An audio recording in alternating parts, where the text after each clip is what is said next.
The now-retired Batman is merely a supporting character in a film that finds his 8-year-old son Damian battling an array of classic supervillains.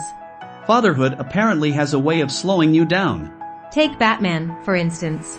He's clearly not at his fittest in this new Amazon Prime animated film, in which he looks more like a burly lumberjack than a superhero, wearing dad jeans, a flannel shirt and a heavy beard. Fortunately, he's not the hero tasked with saving Gotham City yet again in the Yuletide set Merry Little Batman.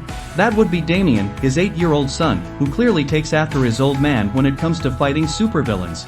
Damian, voiced by Yonas Kibreab, displays the typical energy of a pre-adolescent, chasing his cat around the expansive confines of Wayne Manor as if they were in a Tom and Jerry cartoon. His father Bruce, Luke Wilson, is essentially retired, having gotten rid of all crime in Gotham City. But he's still on call, meaning that when he gets a message from the Justice League to deal with a weather anomaly in Nova Scotia, he reluctantly leaves little Damian in the hands of his trusted servant Alfred, screen veteran James Cromwell.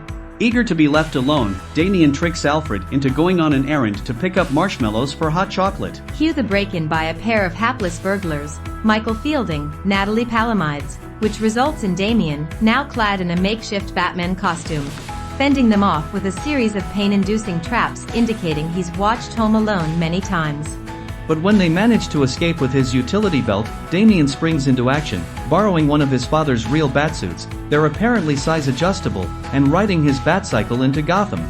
There he encounters an all-star gallery of Batman villains, including the Penguin, Brian George, Poison Ivy, Therese McLaughlin, Bane, Chris Sullivan, This Is Us, Mr. Freeze, Damian, and, of course, the Joker, David Hornsby, whom no Batman movie, animated or otherwise, should be without.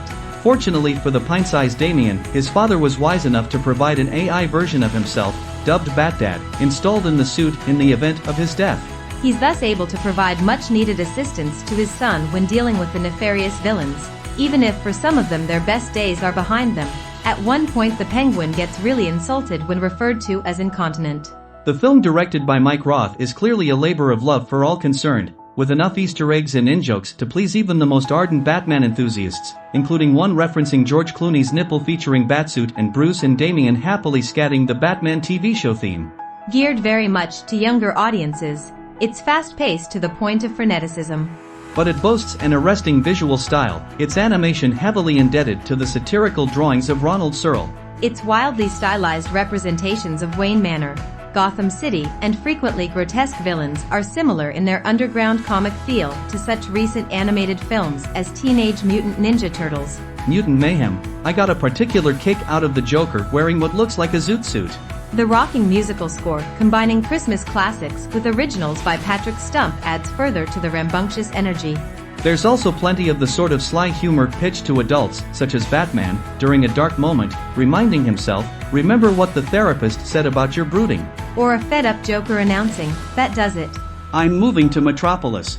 Not surprisingly, the Joker gets the best lines, offering Batman this backhanded compliment, "Gotta say, love the beard." Really takes the intimidation game up a peg.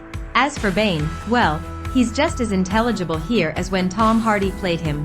Serving as an unofficial pilot for Bat Family, an upcoming animated series also on Prime. Merry Little Batman is a fun introduction to the caped Crusader for pint-sized viewers.